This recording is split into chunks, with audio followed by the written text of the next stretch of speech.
بسم اللہ الرحمن الرحیم۔ السلام علیکم ورحمۃ اللہ وبرکاتہ۔ آج ایک غزوے کا ذکر کرنے لگا ہوں۔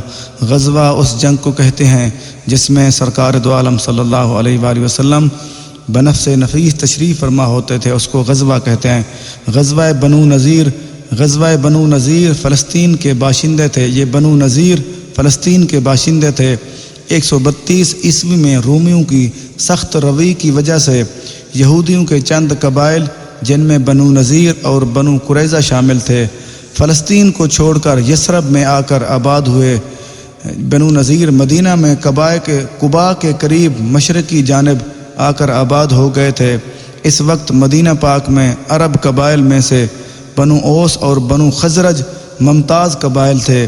یہ دونوں یہودی قبائل بنو نذیر کے خزرج اور بنو قریظہ اوس کے حلیف بن گئے، اور بنی اوس اور بنی خزرج کی باہمی لڑائیوں میں اول ذکر کا ساتھ دیتے رہے۔ جب نبی کریم صلی اللہ علیہ وسلم ہجرت کر کے مدینہ منورہ تشریف فرما ہوئے تو آپ صلی اللہ علیہ وسلم نے ہر دو عرب قبائل اور مہاجرین کو ملا کر ایک برادری بنا دیا، بھائی بنا دیا، اور مسلم معاشرہ اور یہودیوں کے درمیان واضح شرائط پر ایک معاہدہ طے کیا۔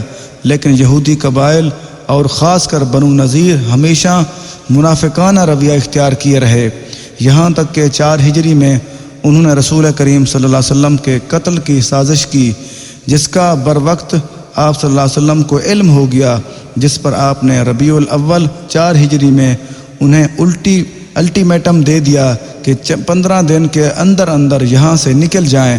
لیکن جب انہوں نے لڑائی کی ٹھان لی تو مسلمانوں نے ان کا محاصرہ کر لیا، جس پر وہ ملک شام اور خیبر کی طرف نکل گئے۔ بنو نذیر کو یہ گھمنڈ تھا کہ یہودی اور عرب قبائل کی مدد سے وہ مسلمانوں کا ڈٹ کر مقابلہ کریں گے، لیکن خدائی طاقت کے سامنے بہت جلد ان کو ہار مان کر اپنی بستی کو چھوڑ کر چلے جانا پڑا۔ یہ انواع البیان فی حل لغات قرآن۔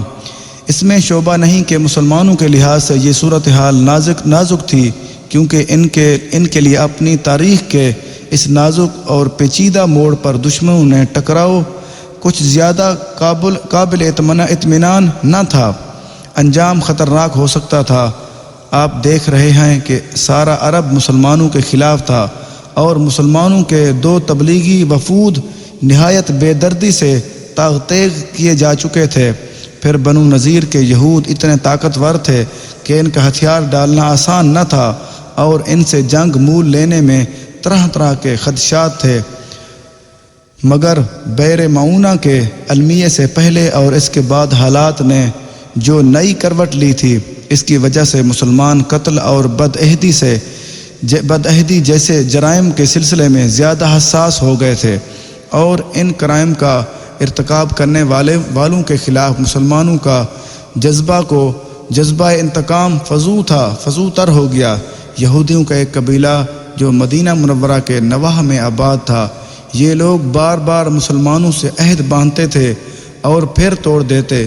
ایک موقع پر انہوں نے حضور پاک صلی اللہ علیہ وسلم کو قتل کی سازش بھی کی، لیکن بروقت اطلاع ملنے پر ہو جانے پر آپ صاف بچ گئے۔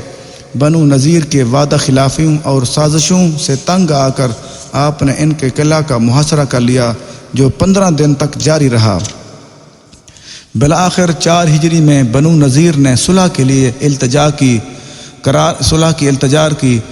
قرار پایا کہ وہ مدینہ منورہ خالی کر دیں، اور جو مال و اسباب اٹھا کر لے جا سکتے ہوں لے جائیں۔ بنو نذیر یہاں سے اٹھ کر خیبر میں جا بسے۔ انہی لوگوں نے قریش کو ایک بار پھر مدینہ پر حملہ کرنے کے لیے اکسایا، جس میں قریش کے علاوہ دوسرے قبیلے بھی شریک ہوئے۔ گویا غزوہ ربیع الاول 4 ہجری میں پیش آیا، جب آپ صلی اللہ علیہ وسلم کی ہجرت کا 36واں مہینہ شروع ہوا تھا، تو یہودیوں کے قبیلے بنو نذیر نے عہد شکنی اور شرارت کی، تو حضور اکرم صلی اللہ علیہ وآلہ وسلم نے ان کا محاصرہ کر لیا۔ کئی دن کے محاصرے اور مسلمانوں کے ہاتھوں اپنے غایت کو تباہی کے بعد ان کے دلوں پر اللہ تعالیٰ نے رعب طاری کر دیا، اور انہوں نے صلح کی درخواست کی۔ چنانچہ انہیں اس لیے کہ سوائے اسلحے کے سوا باقی اتنا سامان جو ان کے اونٹ اٹھا کر لے جائیں جلا وطن ہونے کی اجازت دے دی گئی۔ ان میں سے اکثر نے خیبر کا رخ کیا جبکہ بعض شام جا کر آباد ہو گئے۔